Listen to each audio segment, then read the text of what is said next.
The dust of the plains had a taste.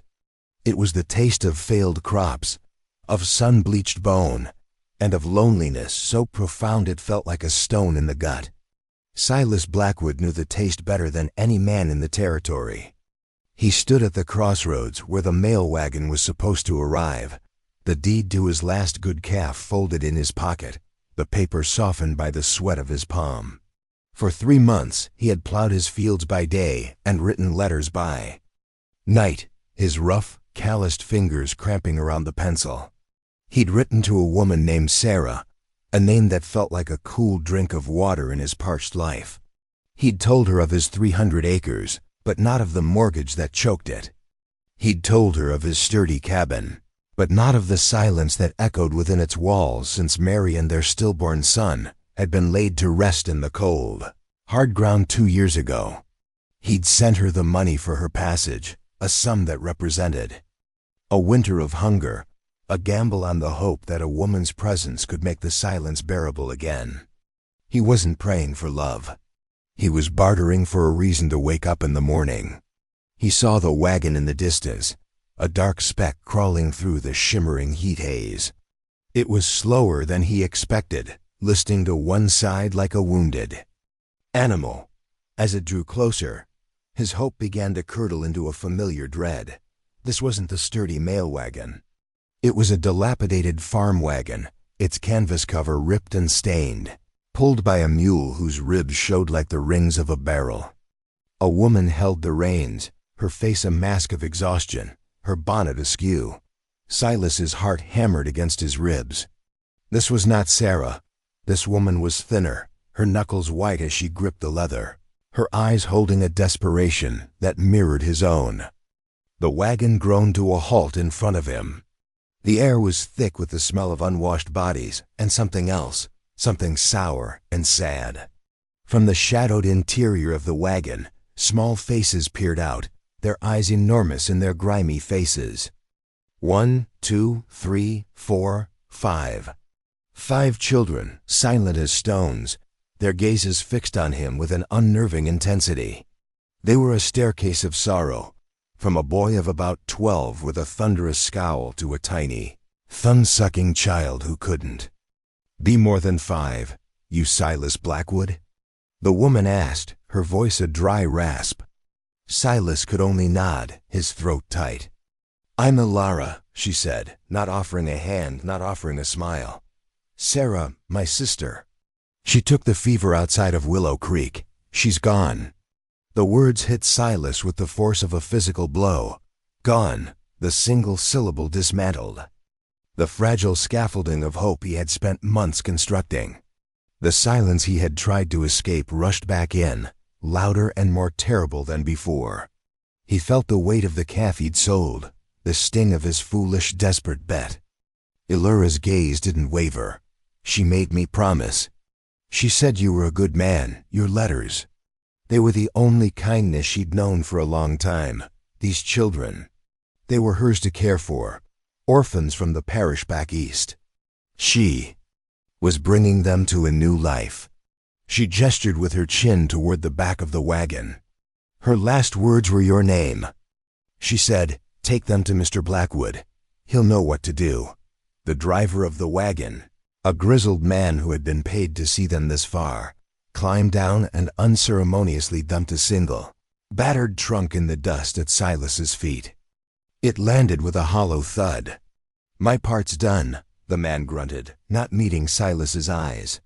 He accepted the last of Alara's coins, climbed back onto his own horse, and rode off without a backward glance, leaving the crippled wagon and its human cargo in a cloud of settling dust. Silas stood frozen, the world tilting on its axis. He had paid for a bride, a partner to have his burdens. He had received a ghost, a promise he never made, and a wagon full of someone else's sorrows. He looked at Alara, her shoulders slumped. Her body braced for the rejection she knew was coming. He looked at the 5 children, their faces a silent accusation.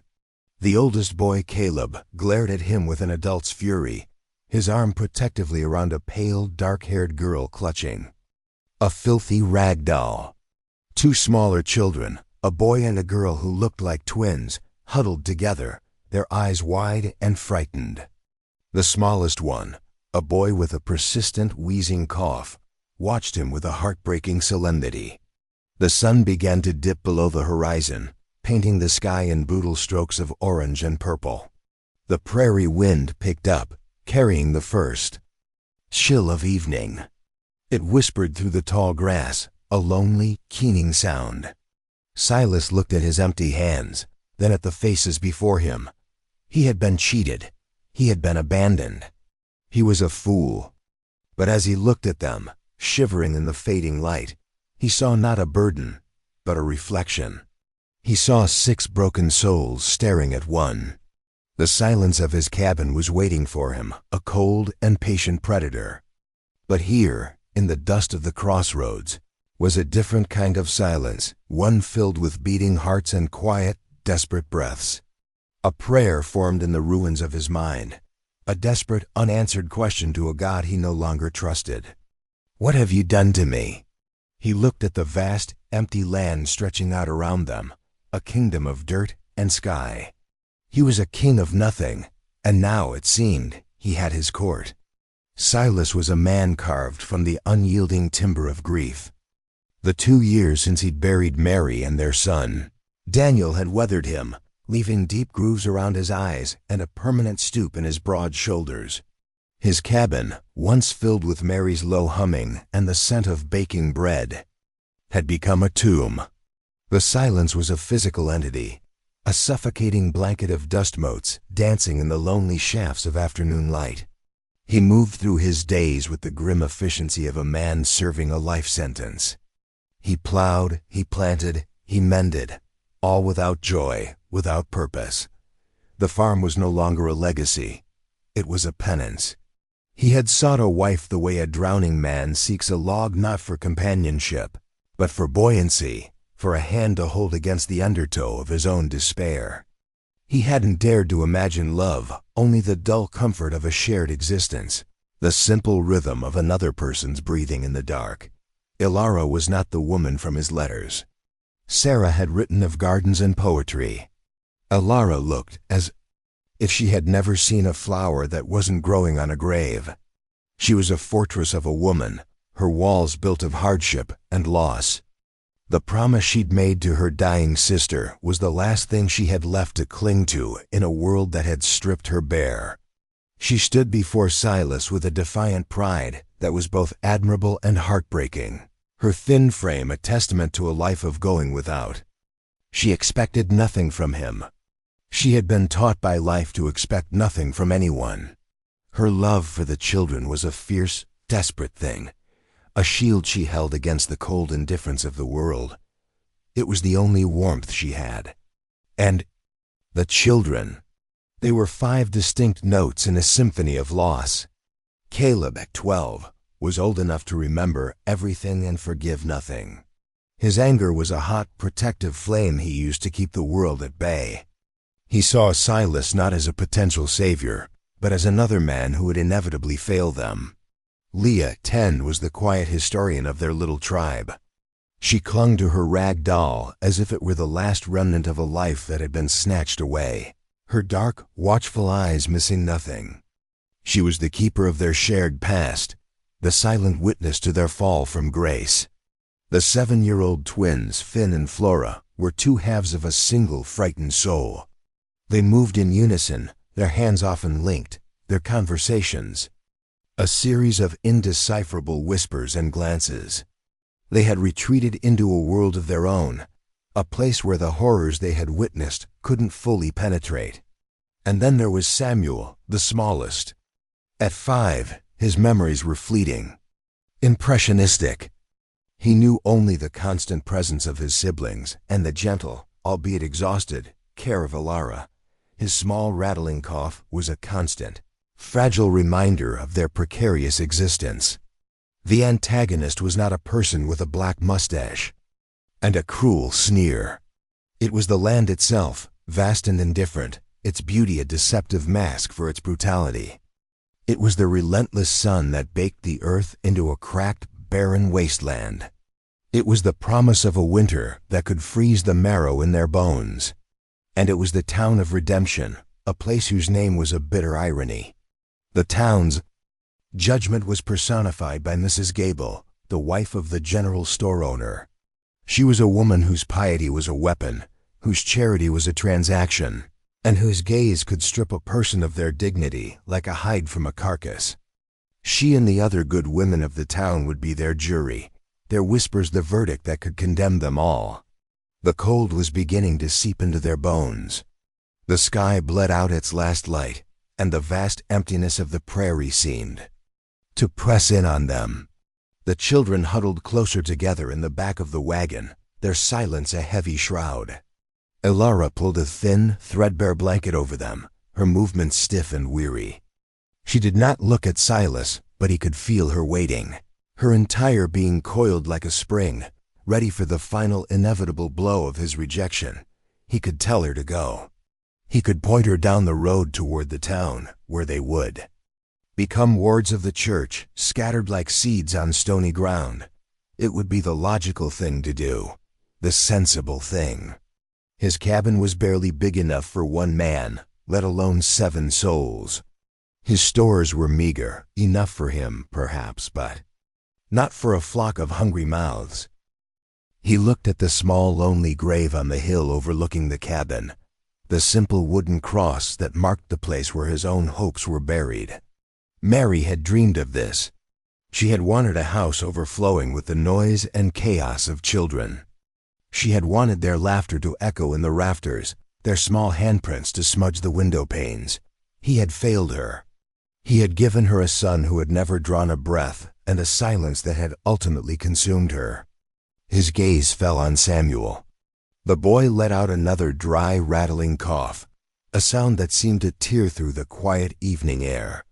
It was a small sound, but it landed in the hollow space in Silas's chest with the weight of a boulder. He thought of the honey he had harvested from the wild bees in the spring, a single jar of liquid gold he had been saving. He thought of the small flannel shirts Mary had sewn, still folded in a chest at the foot of their bed. He cleared his throat, the sound loud and foreign in the stillness. Elara flinched, her back stiffening. The children froze. "The well's over yonder," Silas said, his voice a low rumble, rough with disuse. He pointed toward the cabin, a dark silhouette against the bruised twilight sky. "You can water the mule." He paused, the words feeling strange and heavy on his tongue. "Supper will be meager, but there's a roof." It was not a welcome. It was not an offer of kindness. It was a statement of fact, as stark and unadorned as the landscape around them. But in that moment, for Elara and the 5 orphans shivering in the back of a broken-down wagon, it was everything. It was a reprieve. It was a stay of execution. Elara looked at him then, her eyes meeting his across the growing darkness. He saw not gratitude, but a flicker of disbelief, a cautious, wary acknowledgement. She gave a single sharp nod. Silas turned and began to walk toward the cabin, his boots heavy in the dust. He did not look back to see if they were following. He didn't need to. He could hear the creak of the wagon wheels, the soft tread of the mule, the faint, rustling sounds of 6 broken people gathering up the shattered pieces of their lives and following him into the dark. The silence of his home was about to be broken. He didn't know if it would save him or destroy him. He only knew that for the first time in 2 years, he was not walking toward it alone. The first days were a grinding of gears, a clumsy, painful meshing of 2 broken worlds. The cabin, which had felt cavernous in its emptiness, was now suffocatingly small.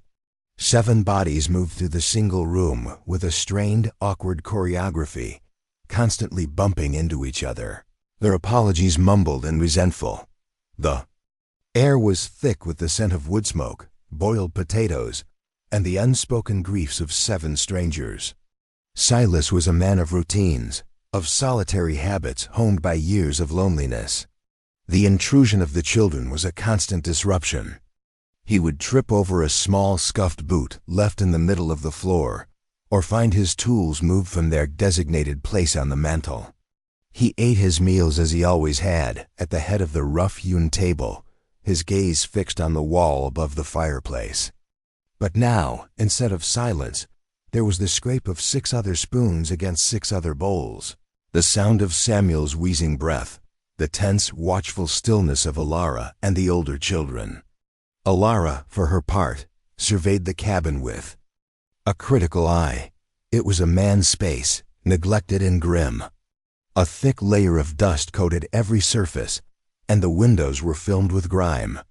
Mary's presence was a ghost in the room, in the faded calico curtains she had sewn, in the chipped ceramic pitcher on the washstand. Without a word, Alara began a silent, relentless war on the neglect. She found a bucket and a rag and began to scrub. She scrubbed the floors until the wood gleamed. She washed the windows until the light streamed in. She beat the dust from the rugs until her arms ached. It was not a gesture of homemaking. It was an act of defiance, a way of imposing order on a world that had descended into chaos. She was not making a home for them. She was carving out a space for their survival. The children existed in a state of suspended animation, their movements tentative, their voices hushed. They were like wild creatures brought indoors, wary of sudden movements and loud noises. Caleb was a storm cloud of resentment. He watched, Silas with narrowed, suspicious eyes, his posture a constant challenge. When Silas tried to show him how to split firewood, the boy snatched the axe from his hand. "I know how," he muttered, his swings clumsy but filled with a furious energy. Silas, stung by the rejection, retreated into a stony silence, leaving the boy to struggle alone. Leah was a shadow, flitting along the walls, her rag doll, which she called Annabelle, her constant companion. She would sit in a corner for hours, whispering to the doll, her small face a mask of concentration.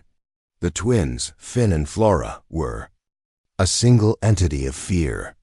They spoke only to each other, a secret language of murmurs and twitches. They held hands constantly, a small, desperate anchor in a terrifying new sea. Samuel, the youngest, was the most vulnerable. His cough worsened in the damp, cold nights. He would wake up gasping, his small body trembling. One night, the cough was particularly bad, a harsh, barking sound that echoed in the small cabin. Silas lay on his cot, listening, the sound scraping at something raw inside him. He remembered Mary, her face pale in the lantern light, her breath coming in shallow pants. He had been helpless then, a useless spectator to a tragedy he could not prevent. He got up. The floorboards creaked under his weight. He went to the small pantry and found the jar of honey. He uncorked the whiskey he kept for medicinal purposes and poured a small amount into a spoon, mixing it with the thick amber honey. He approached the small cot where Samuel lay. Alara was already there, kneeling beside him, wiping his forehead with a damp cloth. She looked up as Silas approached, her eyes wary in the dim light. He didn't say a word. He knelt down, held the spoon to Samuel's lips. "Here, boy," he whispered, his voice rough. "This'll help." Samuel, his eyes wide with fever, obediently opened his mouth. He coughed, but swallowed the mixture. Silas rested his large, calloused hand on the boy's chest, feeling the frantic flutter of his heart. He stayed there, his hand a warm, heavy weight, until the boy's breathing eased and he finally drifted into a fitful sleep. Alara watched him, her expression unreadable. When he finally stood up and turned to go back to his cot, she whispered a single, almost inaudible, "Thank you." It was the first time she had offered him anything other than suspicion. Trust was not a bridge that could be built, but a seed that had to be planted in barren ground. It began to sprout in small, almost imperceptible ways. Alara, discovering the neglected vegetable garden behind the cabin, began to work it with a fierce determination. Her hands, like Silas's, were made for labor. She found a rhythm in the turning of the soil, the planting of the few remaining. Seeds she found in a tin in the pantry. Silas, watching her from the barn, felt a strange pang in his chest. It was Mary's garden. He hadn't been able to bring himself to touch it since she died. Seeing Alara there, her back bent to the task, was like seeing a ghost. But a different kind of ghost, one that brought not pain, but a flicker of life. He began to leave things for her. A bucket of fresh water by the garden gate in the morning. A newly sharpened hoe leaning against the fence. He never said a word. She never acknowledged the gestures, but they both knew. The struggle for survival was a constant, grinding reality. The flour sack was nearly empty. The salted pork was dwindling. The coming winter loomed over them like a gathering storm. One afternoon, a gust of wind caught the cabin door and slammed it open, knocking the nearly empty flour sack from its hook. The precious white powder billowed across the floor in a fine white cloud. Caleb, who had been trying to repair a broken chair leg, threw the hammer down in a fit of rage. "Look what you did!" he screamed, his voice cracking, his anger directed not at the wind, but at Silas, who had been the last one to use the sack. "Everything is ruined. Everything." He turned on Silas, his small fists clenched, his face contorted with a grief and rage that was too big for his young body. "You're not our father. You're nothing to us. I wish we'd never come here." The words, born of a child's helpless fury, struck Silas with the force of a physical blow. He felt the blood drain from his face. He looked at the boy, at the other children staring at him with wide, frightened eyes, at Alara, her face pale and drawn. He turned without a word, walked out of the cabin, and headed for the hill where Mary and Daniel were buried. He stood before the two simple crosses for a long time, the wind whipping his hair, the vast empty sky pressing down on him. The boy was right. He was nothing to them. He was a stranger who had offered them a roof out of some misguided, momentary lapse in judgment. He had invited chaos into his orderly grief, and for what? To be reminded of everything he had lost, everything he could never be. The old familiar despair washed over him, cold and suffocating. He had made a mistake. A terrible, foolish mistake. He didn't hear Alara approach. She simply appeared at his side, a silent presence in the swirling wind. She didn't speak. She didn't touch him. She just stood there, her gaze fixed on the two graves. The silence between them was different this time. It wasn't the strained, awkward silence of the cabin. It was a shared silence, a communion of loss. She was not there to comfort him. She was there to stand with him in his pain, a silent acknowledgement that she, too, knew the geography of this desolate landscape. They stood there for a long time as the sun bled across the horizon, two solitary figures on a lonely hill, their shadows stretching long behind them. When they finally turned to walk back to the cabin, the chasm between them had narrowed ever so slightly. They were not yet a family, but they were no longer just strangers.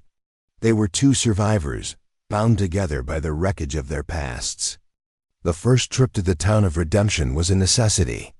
The flour was gone, the salt was low, and Samuel's cough required a stronger remedy than honey and whiskey. The journey was made in a tense, brittle silence. Silas drove the wagon, his jaw set, his eyes fixed on the road ahead. Alara sat beside him, her back ramrod straight, her hands clasped tightly in her lap. The 5 children were huddled in the back, scrubbed clean, their worn clothes mended as best as Alara could manage. They looked like a small, forlorn flock of sparrows, braced for a storm. As they rolled down the town's main street, the curtains in the windows twitched. Faces appeared, then disappeared. The town was watching. They pulled up in front of the Gable General Store, the largest and most prosperous establishment in Redemption. Mrs. Gable herself was on the porch, fanning herself, surrounded by a small coterie of the town's most prominent women. Her eyes, small and sharp like a bird's, took in the scene with a swift, dismissive glance.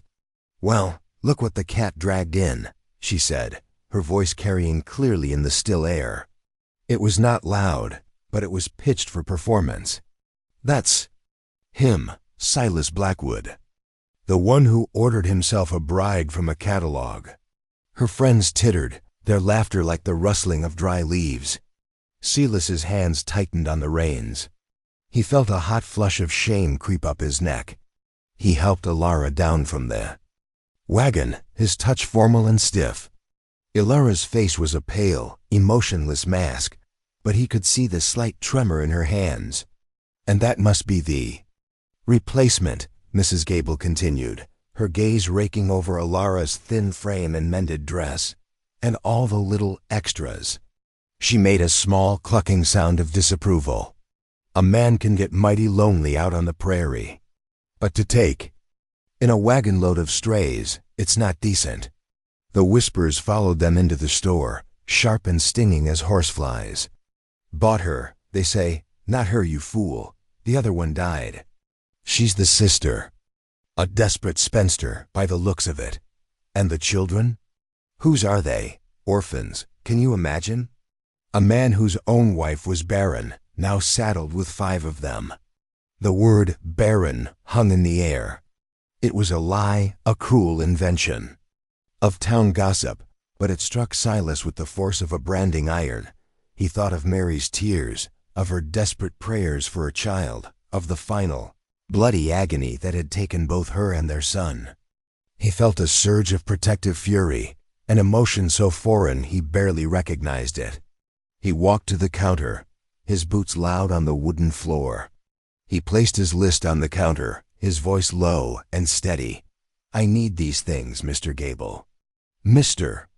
Gable, a small, balding man who lived in his wife's shadow, scurried to fill the order, his eyes darting nervously between Silas and his wife. As they waited, the town preacher, Reverend Miller, entered the store. He was a man who preached a gospel of fire and brimstone, his righteousness a cloak for his own intolerance. He nodded curtly at Silas, his eyes lingering on Ilara and the children, who had huddled together near the door. On Sunday, the sermon was a thinly veiled attack. Reverend Miller spoke of the sanctity of the family, of the sacred bonds of blood and marriage ordained by God. He warned of the dangers of irregular households, of the moral contagion that could spread from those who lived outside the bounds of decency.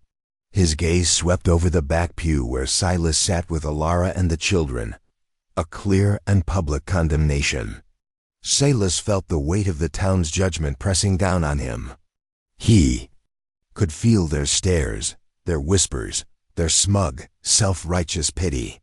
He had wanted to escape his loneliness, and instead, he had walked into a pillory.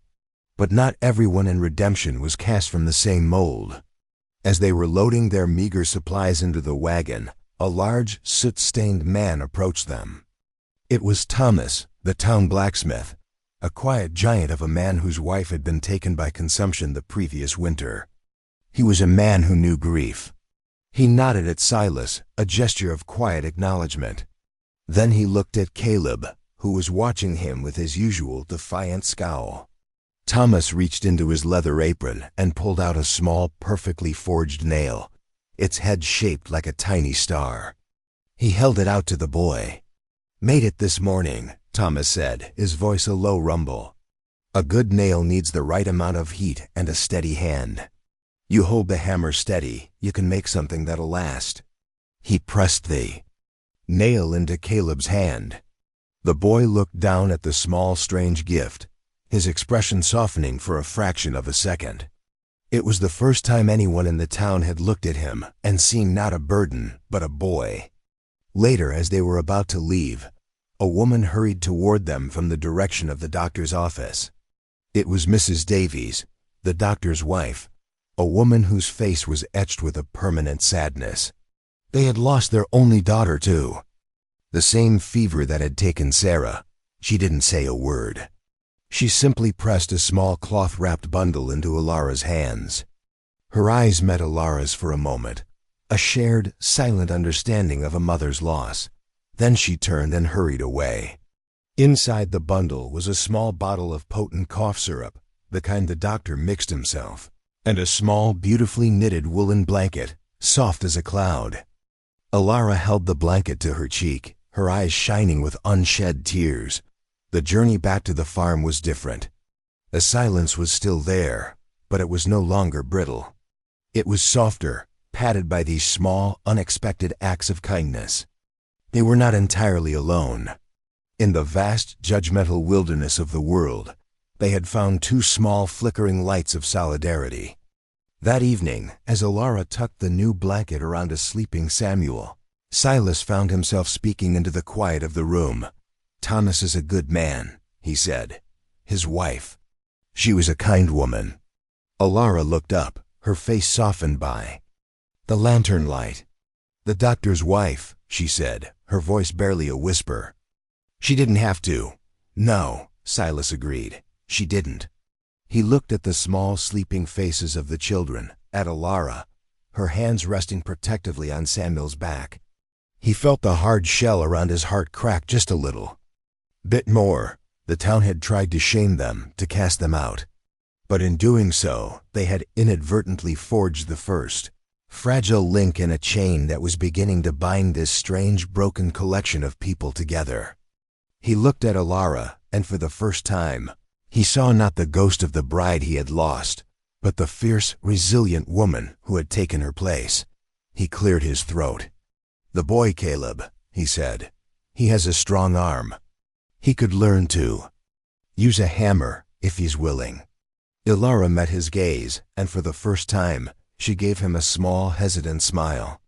"I think," she said, "he might be." The seasons turned. The harsh sun of summer softened into the golden light of autumn. The days grew shorter, the nights colder. A fragile rhythm established itself in the small cabin on the prairie.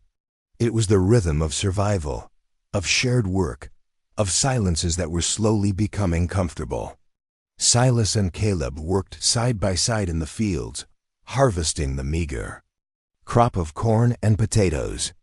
The boy's anger had not disappeared, but it had been channeled, focused into the hard, physical labor of the farm. The star-headed nail the blacksmith had given him was hammered into the wall above his cot, a small metallic reminder that strength could be forged, not just inherited. Alara and the younger children worked in the garden, gathering the last of the vegetables, canning and preserving them for the long winter ahead. The cabin, once a place of stark masculine grief, was now filled with the sense of simmering tomatoes and drying herbs. Leah had begun to speak, her voice soft and tentative. At first, asking Alara questions about the names of the plants. The twins, Finn and Flora, still clung to each other, but their world had expanded to include the small patch of earth behind the cabin. They would spend hours searching for interesting rocks and caterpillars, their whispered conversations occasionally punctuated by a shared giggle, a sound as precious and startling as a wildflower blooming in a crack in a stone. One evening, as the first snow of the season began to fall, a rider appeared on the horizon. He was not a neighbor. He rode a fine black horse, and he wore a dark wool coat and a city hat, a stark, out-of-place figure in the vast white landscape. He rode directly to the cabin and dismounted with an air of arrogant authority. "I'm looking for Silas Blackwood," he announced, his voice crisp and condescending. He did not remove his hat. Silas stepped onto the porch, the children gathering behind him like a flock of nervous chickens. Alara came to the doorway, her hands wrapped in her apron, her eyes narrowed. "I'm Silas Blackwood," Silas said. The man's gaze swept over the cabin, the farm, the children, his lip curling in a faint sneer. "My name is Alistair Finch," he said. "I am the maternal uncle of these children." The words dropped into the cold air like stones into a frozen pond. Alara let out a small, sharp gasp. Caleb's hand immediately went to Finn's shoulder, pulling the smaller boy behind him. "Their mother was my late sister's foolish charity case," Finch continued, his tone dripping with disdain. I have only recently learned of her demise and the unconventional arrangements that have been made for her wards. I have come to take them back east where they will be properly cared for. Properly cared for? Ilara's voice was sharp as broken glass. You never cared for them before. You never sent a penny, never wrote a letter. Finch's cold eyes settled on her. And you are? He asked, dismissing her with a wave of his gloved hand. The desperate sister? The spinster who saw an opportunity. I have no business with you. My business is with him. He turned back to Silas. These children are a burden you are ill-equipped to handle. I have legal documents. I am their closest living relative. They will come with me. No. The word was torn from Caleb's throat. He stepped forward, placing himself between Finch and the other children, his small body rigid with defiance. We're not going with you. This is our home. Finch laughed, a short, ugly sound. Home? This hovel? Don't be absurd, boy. You'll be given a real home, an education, a chance to work and earn your keep in one of my factories. He looked at Silas, his eyes glinting with malice. I suggest you do not interfere. The circuit judge, Judge Atherton, is in redemption. He is an old acquaintance of mine. We can settle this amicably, or we can settle it before him. The choice is yours. The confrontation was inevitable. The next day, they stood before Judge Atherton in the town hall, which also served as a makeshift courtroom. The room was packed. On one side sat Alistair Finch, his lawyer, and the smug, judgmental faces of Mrs. Gable and her circle. On the other side sat Silas and Ilara, with the 5 children arranged on the bench behind them. In the back of the room, Thomas the blacksmith and Mrs. Davies, the doctor's wife, stood against the wall, their presence a small, silent bastion of support. Finch's lawyer presented the case with a cold, clinical precision. He produced documents, birth certificates, a letter of guardianship that had been granted to Finch's sister, but not to Ilara. He painted a picture of Silas's farm as a place of squalor and deprivation. He painted Silas as a lonely, desperate man who had taken in the children for his own selfish reasons. He painted Ilara as an unfit, morally questionable woman with no legal claim. Your Honor, the lawyer concluded, Mr. Finch is a man of means, a pillar of his community. He can offer these children a future.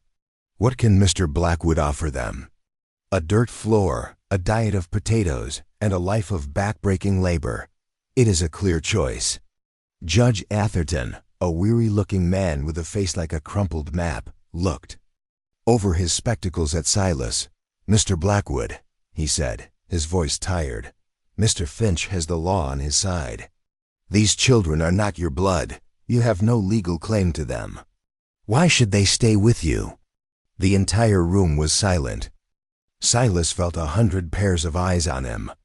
He could feel the children's fear, a palpable thing, pressing against his back.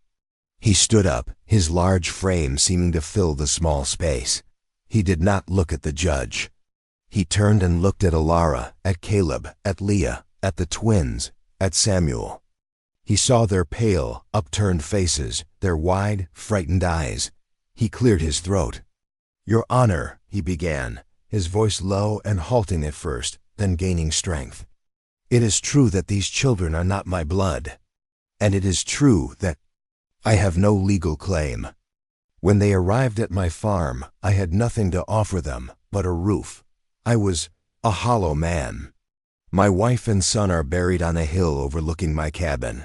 The silence in that house. It was a poison. I was dying of it.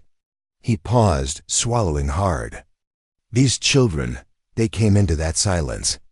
They filled it with their fears, with their arguments, with the sound of their breathing in the dark. Mr. Finch's lawyer says I can offer them nothing but a life of labor. He is right. I will teach them to work the land. I will teach them the difference between a weed and a crop. I will teach them to mend a fence and to bring in a harvest. Because that is all I have to give. He finally turned to face the judge, his eyes blazing with a fierce protective light. They are not my blood, Your Honor, but they are my harvest. They are the crop I didn't know I was planting, and I will not let anyone take them from me." He sat down, his heart pounding. A murmur went through the room. Judge Atherton looked at him for a long moment, his expression unreadable. Then he turned to Ilara. "Ma'am," he said, his voice gentler now. "Do you have anything to say?" Ilara stood up, her small frame straight and proud. She did not look like a victim. She looked like a warrior. "My sister Sarah made me a promise," she said, her voice clear and steady. "She loved these children. She died trying to bring them to a better life. She trusted Mr. Blackwood because his letters were kind. She believed he was a good man." She looked directly at Finch, her eyes flashing with contempt. "This man, their uncle, he speaks of care. Where was his care when their parents died? Where was his care when they were starving in a parish home? He sees them not as children, but as laborers for his factory. I see them as my sister's legacy, her last most precious gift." She turned her gaze back to the judge. "I have no legal claim, it's true. I have nothing but a promise. But I have seen this man, Silas Blackwood, get up in the middle of the night to give a spoonful of honey to a coughing child. I have seen him teach a boy who hated him how to be strong. We are not a family by law, Your Honor. We are a family by choice. We are building a home not with wood and nails, but with mended fences and shared silences. And that is a home that no court can take away." She sat down. The silence in the room was absolute.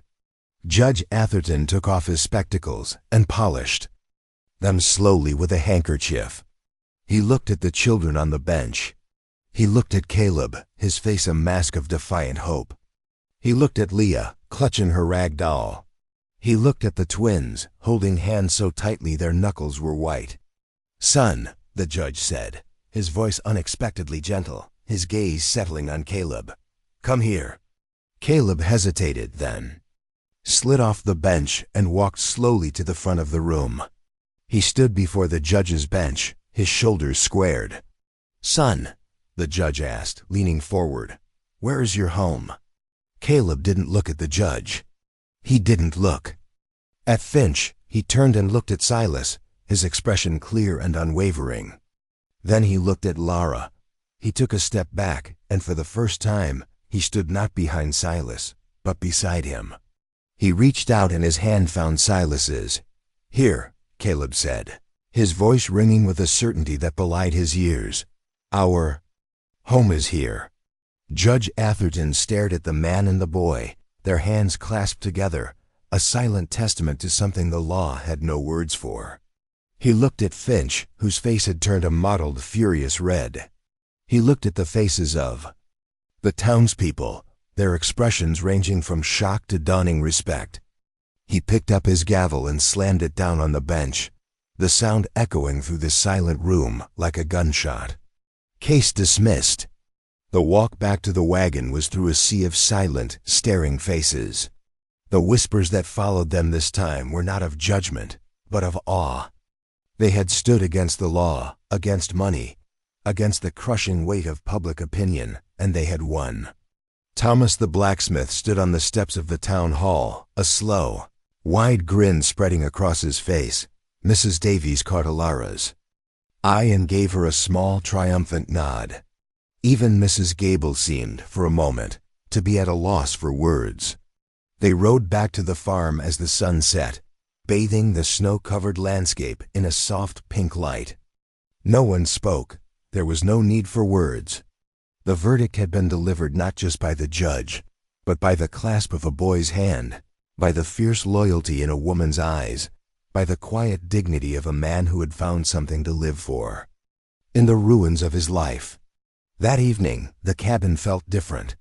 The air was lighter, the shadows less menacing. The small space, which had once felt like a cage, now felt like a sanctuary. After the children were asleep, Silas went to the small wooden chest at the foot of his bed. He opened it and took out Mary's wedding ring, a simple thin band of gold. He had not touched it since the day he had taken it from her cold finger. He walked out onto the porch where Alara was standing, watching the stars begin to appear in the vast dark sky. The snow had stopped, and the world was quiet, wrapped in a blanket of pristine white. He stood beside her, the ring warm in his palm. "Alara," he said, his voice quiet. She turned to him, her face illuminated by the faint starlight. He didn't kneel. He didn't make a grand speech. He simply opened his hand and held out the ring. "It should be worn," he said. Her eyes filled with tears, but she did not look away. She slowly, hesitantly, held out her left hand. He took it, his rough, calloused fingers gentle as he slid. The ring onto her finger, it fit perfectly. It was not a proposal of passionate, romantic love. It was something quieter, deeper, and more profound. It was a promise of a shared life, of a future to be built together from the ashes of their pasts. It was the sealing of a covenant made not before a preacher, but before the silent, watching eyes of the prairie. A short while later, a small figure appeared in the doorway. It was Leah. She was holding her rag doll, Annabelle. She walked over to Silas, her steps no longer tentative. "She needs a proper name," Leah whispered, holding the doll up to him. "A family name." What was her name? Silas's throat tightened. He felt a pain so sharp and sweet, it almost took his breath away. He knelt down so he was at eye level with the small, serious girl. He looked at the doll with its button eyes and yarn hair, the silent confidant of a lonely child. "Her name," he said, his voice thick with unshed tears, "was Mary." Leah's face broke into a smile, a real, radiant smile that lit up her entire being. "Mary," she repeated softly. She hugged the doll tightly to her chest and, for the first time, she hugged Silas, her small arms wrapping around his neck in a gesture of pure, uncomplicated acceptance. He stood up, holding her small hand, and together they went back inside. The warm, lighted cabin.